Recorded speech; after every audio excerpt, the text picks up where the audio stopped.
In this video, I'm going to talk about the Zed vs Syndra matchup. I'm a Challenger Zed main on EU West who peaked 1200 LP this season. If Zed matchup guides and montages interest you, do subscribe since I'll be making those kind of videos for now. I also stream Grandmaster Challenger MMR EU West Zed gameplay on Twitch, so feel free to check out the description for that. For the format of this video, I'll first give my thoughts on the best runes and summoners to take and why.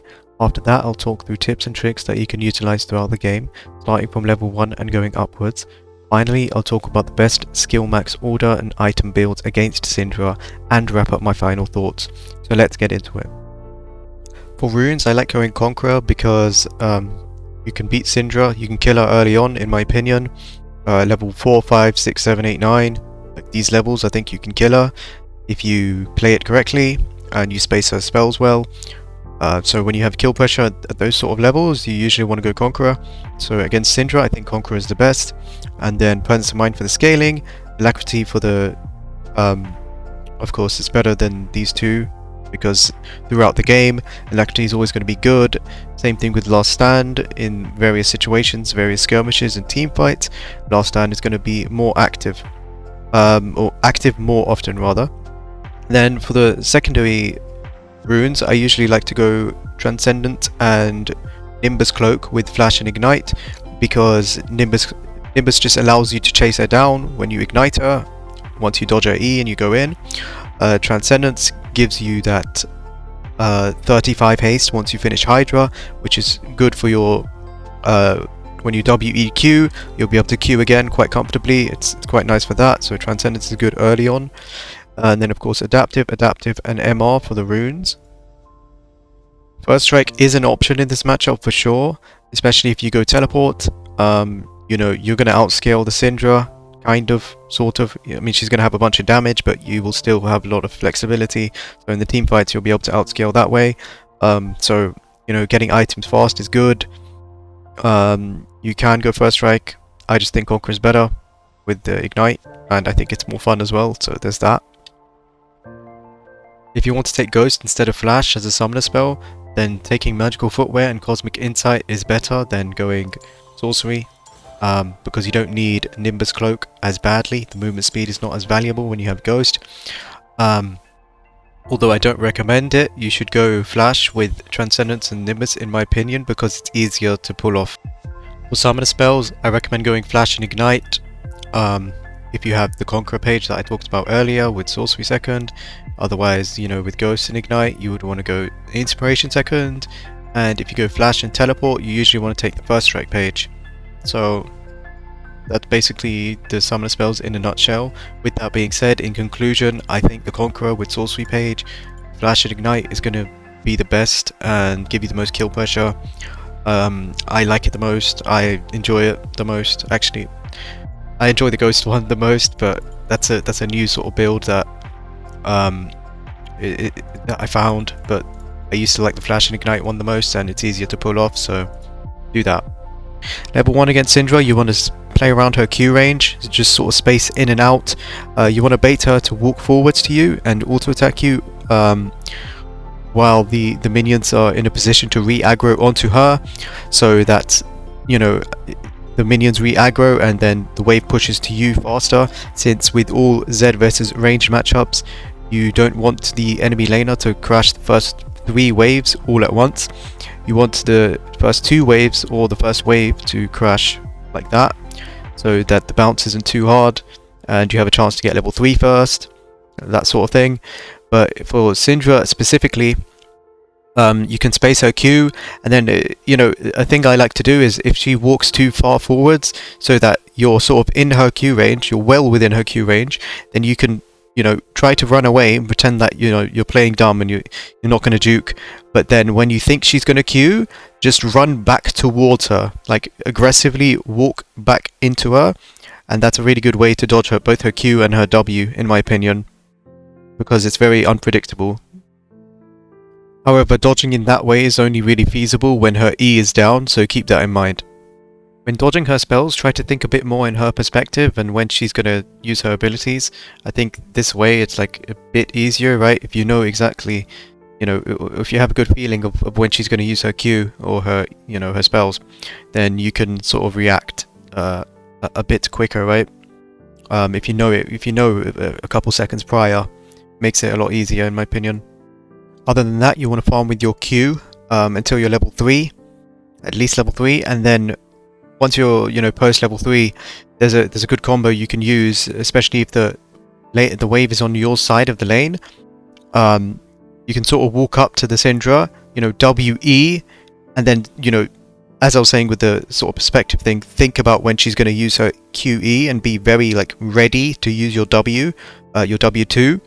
So, because if you place your WE first, then you can easily dodge her QE or her E, right? If you W2 in time, there's a certain timing about it, and if you watch her animation or her spin animation thingy, and your shadow is already out, you can jump over her E, and then once you do that, you can sort of beat her down, right? And if you do that combo when she's low enough, you can run her down with your Ignite and Nimbus Cloak. So that's a good trade, or good way to trade against Syndra after level 3, and you can use that throughout the entire game. This way of trading tends to be a win-win situation, since if she doesn't use her E, you can just Q her and walk away. So the key is just making sure that you're patient and you're calm enough to wait for her spin animation before taking your W2. After level 6, this is also the kind of way you want to all-in her, because you're going to want to save your ult for her ult in ideal situations, and have her miss her E. That's the most ideal way of killing her. Of course, you can also, just chill out and wait for ganks as well, since Syndra is gankable, or much more gankable than a Zed is, in my opinion. So that's a good way to play after level 6. After you finish Hydra, you can now clear the waves without using your W, which is huge. So you can sort of just push the wave in and, get priority. And then go into Fog of War. If you have a sweeper, you can sweep it, wait for the next wave, she'll think you recalled, and then, Syndra is a champion that, usually the Syndras use their E on the wave because they're not patient enough, since they're 1Q and 1W doesn't clear the wave. So, they usually waste their E, and then if they waste their E, you can just sort of go in straight away. You can even WW ult. Usually you don't ever want to WW ult because it doesn't give you enough, you don't have enough movement speed and stuff to chase them down after. But you can do that combo in that situation and use your Nimbus Cloak if you have Ignite. If you don't have Ignite, then maybe you don't want to use WW, but you can sort of just go in, flash, ult, and then chase with W, and that's a bit better. Usually you want Ignite when you try to all-in her though, and if you have Nimbus in that sort of situation, she's going to die. So that you want to play the same sort of way in the mid game, or mid to late game, where you push side waves and then somebody has to come and match you, or come and absorb the farm. So usually it will be the Syndra. You can use your sweeper, you push, you use your sweeper to go into fog, you can kind of track her path if she's mid lane, and then you push and you sort of see, she was mid lane, she's going to walk to bot lane now to get the farm. You can sort of tell which path she's going to take to get there, and you decide from there whether it's feasible to go for her, taking in all the information of where the champions are, and that's a way to catch her out. Also, you can, as I said before, the way of just waiting for her to use her spells in the wave, it still works in the mid to late game usually, unless the Syndra is good, and they won't waste their E, but usually they just waste it. So that's how you want to play in the mid game. And in the team fights, you have the advantage because you have so much flexibility. You're going to want to look for flanks as well, using your priority in the side lanes. You push the side lane and then you sweep up and you find a flank behind them, and that's a good way to engage on the Syndra without having to do anything crazy. So yeah, that's how you play the mid and late game. Also, if she has Zhonya's and you go in and Zhonya's is at a good time, don't be afraid to just take your ult shadow and just run away. You don't have to stick to try and kill her if she uses Zhonya's. I think that's a mistake a lot of people make. If she uses Zhonya's, then it has a pretty decent cooldown of around 100 seconds or something. So you can trade her Zhonya's passive or Zhonya's active for your ult, and it's fine.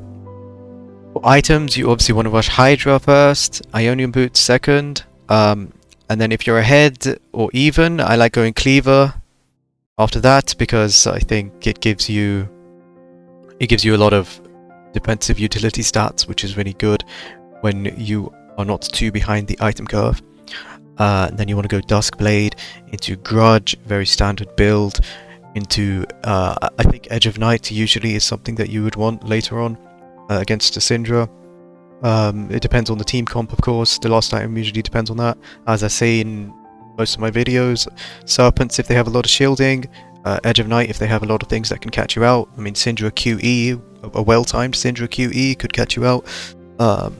You know, just things that could catch you out as you come out of ult. Edge of Night is good against that. Otherwise, if you have really good control over the game and you don't need either Edge or Serpents, going Shojin is really nice because Shojin with blue buff is very strong. So yeah, and you can also just go any other item last and it's not too big of a deal. I don't like selling boots as well, but if I need a certain item then I would. So if I needed both Edge and Serpents then I would sell boots eventually and buy the other one. I do like the movement speed more though, so yeah, that's basically it for items. For the skill order, you always want to max your Q first, no matter who you're facing, as said. And then here we went Conqueror, and with Conqueror, W max second is better. Even with first strike, W max second tends to be better as well. So you're going to want to max your W second, especially against Syndra, where, you know, if you do the combo or the trading pattern that I talked about earlier, you will be able to get multiple auto E's onto the Syndra and stick to her, which is going to reduce your, you know, W cooldown by 2 seconds for each E that you get, and that's going to help you a lot. You'll be able to use your W multiple times throughout pretty much all the 1v1s and the team fights and skirmishes, especially once it's maxed and you have Hydra, Ionian Boots and Cleaver. You know, you're going to have a lot of haste. You're going to get the energy refund as well, the utility stuff you get from maxing W. You won't lack too much damage because E only gives you 20 damage per level, with a bit lower cooldown. So it's good for the energy as well. So maxing W second is better in this matchup for sure. And then max your E last, and of course leveling your ult every time you can. Your damage is also compensated by having more Ws, which allows you to throw more Qs. So you can take that into account as well. So this is why W max second is actually quite good. So in summary, I think Syndra is a pretty easy matchup in general, but for the first few levels you definitely have to be careful. You know, if you take too much poke, it can really mess you up. You have to be... A lot of games, if the Syndra is really good, then you've got to give the CS up and just try to get the experience and, you know, just scale up a bit in levels. And then once you get some more levels, I think it becomes much easier, especially if you don't fall behind in XP. That's the main thing that you want to look out for. And, you know, after that, you know, the matchup becomes much easier, I think. You know, she's gankable, stuff like that. You aren't really gankable. So in general, I think I would say the matchup is easy to medium, sort of in between there. But yeah, that's basically it for this video. I hope it was helpful, and I'll see you guys in the next one. Peace.